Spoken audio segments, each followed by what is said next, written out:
Hi, welcome back to Psychology with Mr. Snyder. Today we are going to finish up this unit and talk about late adulthood and death and dying. And this is Chapter 12, Sections 3 and 4. Your learning targets for today, we will explain the three types of changes, physical, cognitive, and social, that go along with late adulthood. And we will also analyze the Elizabeth Kubler-Ross's 5 stages of dying. 65 through death marks the beginning of late adulthood and many physical changes. We didn't notice a lot of physical changes in young and middle adulthood, at least at the beginning, but physical changes begin to cause health problems and take place in late adulthood, like a person's immune system becomes less effective. A person's reaction times slow down and their reflexes slow down. The senses are less sharp and skin begins to wrinkle and fold and become less elastic, more, I don't know how to describe it. It just kind of falls off the bone. Older adults can also do many things to maintain their health as well. My father-in-law is 65, and he is one of the healthiest old men I know. He goes to the gym 3 times a day, and that helps him keep up his health, his strength, and his energy, and things like an exercise and a good diet certainly do that. Cognitive changes. Memory does begin to decline with age, but a person's intelligence and creativity do not. Those can also get better. Memory ability that declines with age can sometimes be reversed. I know people who began to not remember things when they were 50 and 60, but remembered things just fine when they were 70.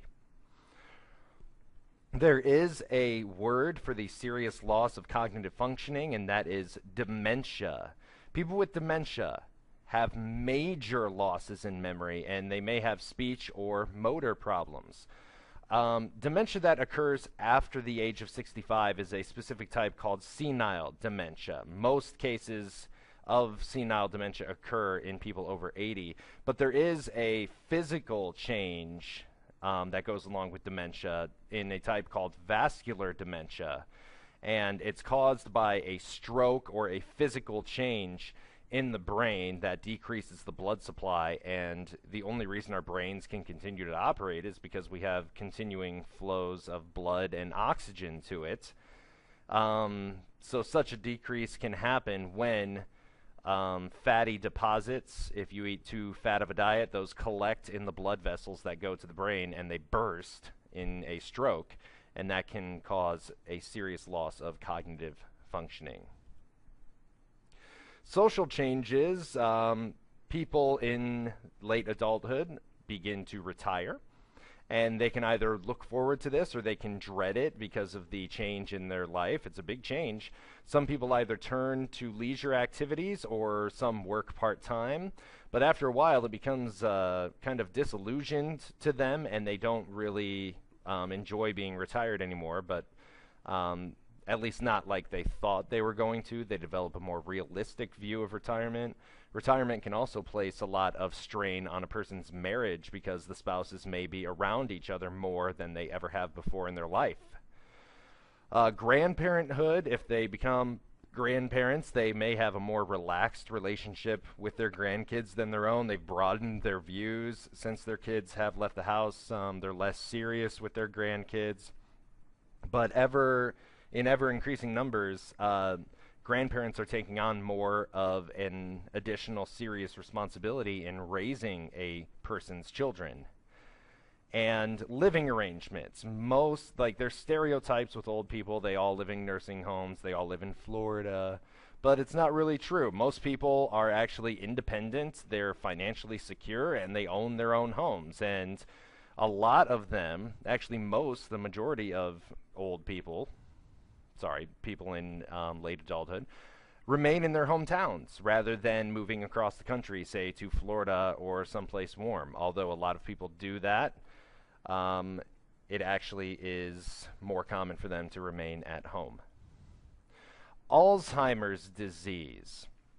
Let's talk about this. It is a progressive form of mental deterioration. So this is different from just random senile dementia and losing your memory a little bit at a time. This is a progressive deterioration of your memory. It's faster than normal.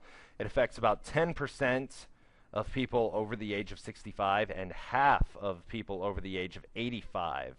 This is a disease, and the disease causes it's a rotting away of your brain essentially, and a gradual deterioration in mental processes such as language, memory, and problem solving.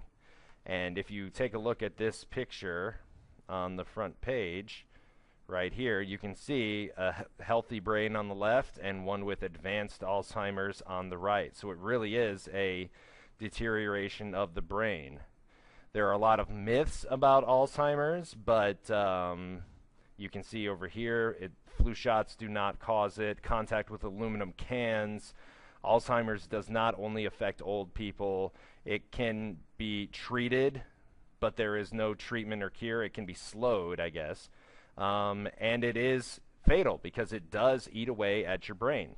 And some correlations with this are reduced levels of the neurotransmitter acetylcholine and a sort of sticky plaque that forms on the brain. So we do continue to research Alzheimer's and try to find treatment or cure for it. Psychiatrist Elizabeth Kubler-Ross discussed 5 stages which many dying people pass, and this has become the standard dying theory that people go through: denial, anger, bargaining, depression, and acceptance.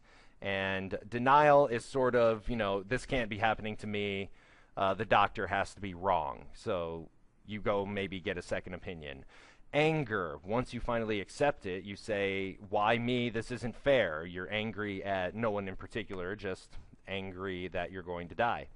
You'll begin to bargain, possibly with a higher power, that you'll be a better person if you can just see your grandkids grow up, or see my grandkids graduate from college, or see something.